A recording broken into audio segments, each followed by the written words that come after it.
Bismillahirrahmanirrahim. Assalamualaikum warahmatullahi wabarakatuh. Di video kali ini kita mau sharing ke kalian, kira-kira sebelum menikah itu apa aja sih yang mesti dibahas sama calon pasangan kalian. Nah, tapi sebelum itu jangan lupa kalian subscribe, like, dan share channel ini supaya makin berkembang dan bisa terus menghasilkan video-video yang bermanfaat untuk kalian. Poin yang pertama yaitu komitmen dan tujuan pernikahan. Komitmen dan tujuan pernikahan ini adalah fondasi utama dalam menjalankan hubungan pernikahan. Tiap pasangan harus paham dulu apa sih tujuan menikah dan seberapa kuat sih komitmennya. Kalau kita tahu tujuan dan komitmen pernikahan dari masing pasangan kita, tentunya itu nanti akan menjadi bekal, menjadi fondasi yang sangat kuat ketika kita sedang menjalankan rumah tangga ini. Entah dari nanti ada masalah kecil hingga masalah yang paling besar, kita bisa menghadapinya jika kita tahu dari awal apa sih komitmen dan tujuan pernikahan kita, kayak gitu.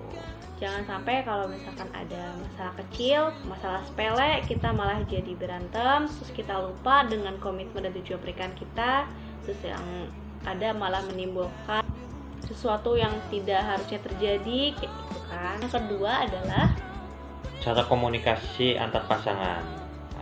Ini penting sekali. Jadi kita Jaro harus tahu cara komunikasi aku seperti apa, logat saya seperti apa. Kalau dia tahu, oh abang rupanya kalau ngomong agak keras. iya, Jadi kadang tuh kalau ngomong keras kan ya. Jadi kalau misalkan aku lagi situasinya lagi capek, terus abang ngomongnya dengan nada kayak gitu, padahal memang biasanya kayak gitu kan ya. Cuman kalau kita lagi capek, terus abang ngomong kayak gitu, jadi aku nanya, kok kamu jadi ngebentak aku sih? Padahal nggak ngebentak, kayak biasa aja gitu loh. kalau udah tahu gaya komunikasi antar pasangan, maka bisa saling memaklumi. Tapi kalau tidak mengetahui gaya bahasa, gaya komunikasi antar pasangan, nanti akan tersinggung. Soalnya apa? Komunikasi ini penting sekali dalam hubungan rumah tangga. Soalnya tiap hari kita harus berkomunikasi. Tuh. Jadi komunikasi yang baik itu tentunya akan membawa pernikahan kita menjadi yang lebih baik lagi, lebih bahagia, lebih harmonis. Dengan sebaliknya, apabila kita berkomunikasinya buruk, nggak baik, akan membawa pernikahan kita menjadi yang tidak diinginkan. Akan membawa dampak buruk di pernikahan kita nantinya. Kalau gaya bahasa aku kayak gimana, sayang? Judes. Iya, agak judes. Jadi dia kan ngomongnya kadang-kadang agak judes. Enggak sih, aku tuh kalau judes kayak mungkin kalau misalkan lagi ke bawah, lagi capek aja. Padahal semestinya nggak bermaksud untuk judes, cuman emang keluarnya dengan nada seperti itu gitu loh. Jadinya kamu Ya biasa aja udah terbiasa. Jadi Nggak dipermasalahin. Iya, jadi udah tahu, oh ini mungkin capek nih, Iya, lagi jadi mungkin capek nadanya atau kayak gitu. ini lagi dapat atau Jadi- lagi apa, biarin aja. Jadi dimaklumi, ditanggepin, tetap dimaklumi. Tuh. Jadi mesti tahu logat bicara kita Iya. seperti apa masing-masing pasangan gitu.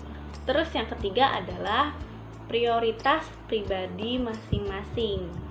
Ini sayang. Ya, waktu sebelum nikah pasti kan punya prioritas pribadi masing-masing. Kayak aku punya prioritas sendiri, tapi setelah nikah kan Udah beda nih. udah beda. Apalagi Satu kalau rumah. udah punya anak.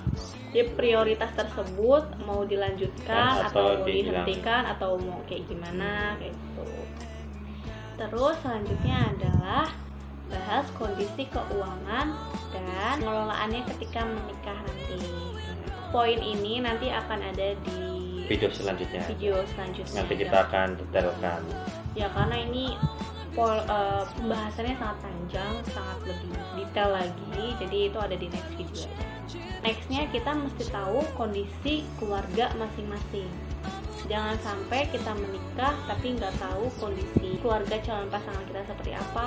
Minimal kita kenal keluarga besar calon pasangan. Jadi nanti setelah nikah kita tidak kaku, bisa udah terbiasa, udah pernah ketemu, udah ini gitu. Kondisi keluarga aku seperti ini, keluarga pasangan seperti ini. Jadi nanti kalau kedepannya ada dia ada masalah atau saya ada masalah dengan keluarga, udah pak saling mengerti lah, saling memahami, tidak perlu dipermasalahkan. Jadi kalau kita udah tahu kondisi keluarga kita kayak gimana, kondisi keluarga calon pasangan kita kayak gimana, kita udah pastinya nanti bakalan nyaman, enjoy, nggak kaku kayak gitu. Poin terakhir adalah pembagian tugas rumah tangga. Nah ini nih ini sayang. Ya, jadi tugas rumah itu bukan tanggung jawab istri saja, tapi tugas berdua. Jadi kita jadi satu tim.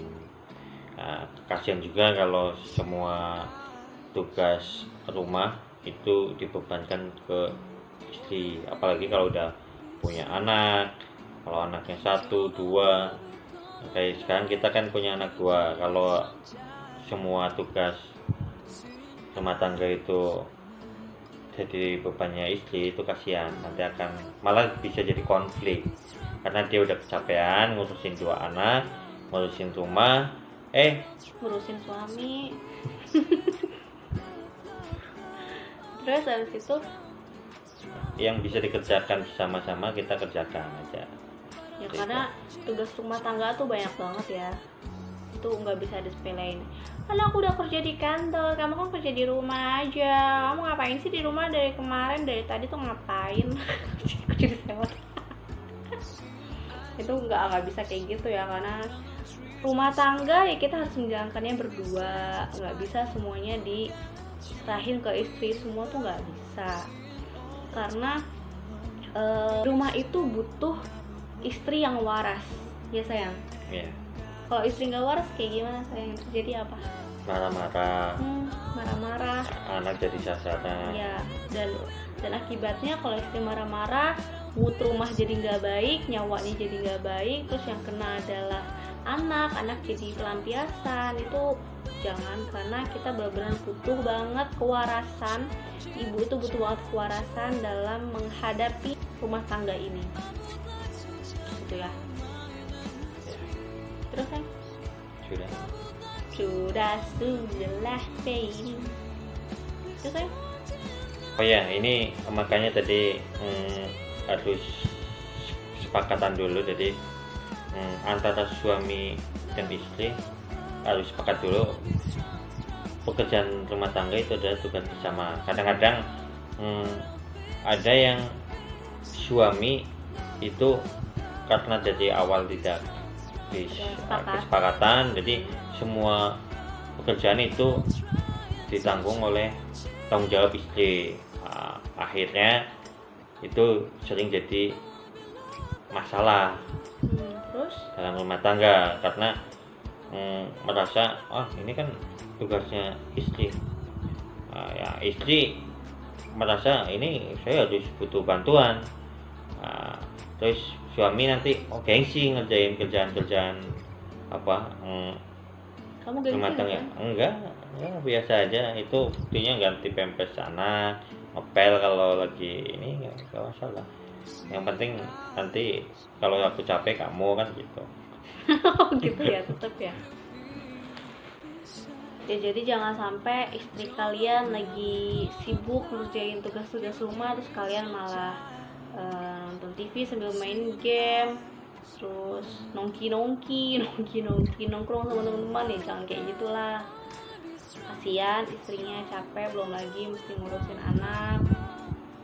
Karena memang benar-benar apalagi kalau ada anak ya, jiwa istri tuh mesti tenang, nggak boleh apa sih, nggak boleh stres. Nanti soalnya kan yang kasihan tuh anak, kalau misalkan anak dan suami, kalau misalkan istri nggak bagus moodnya. Apalagi untuk ibu-ibu yang baru habis lahiran, ibu-ibu yang menyusui, itu jangan sampai stres. Apalagi ada istilah apa sayang, baby blues. baby blues. Itu mungkin nanti akan kita sharing di next video kali ya. Untuk bahasan ini kita cukupi sampai di sini dulu. Semoga bermanfaat untuk kalian. See you di next video. Wassalamualaikum warahmatullahi wabarakatuh. Bye bye. Jangan lupa like, subscribe, dan share ke sosmed kalian. Thank you.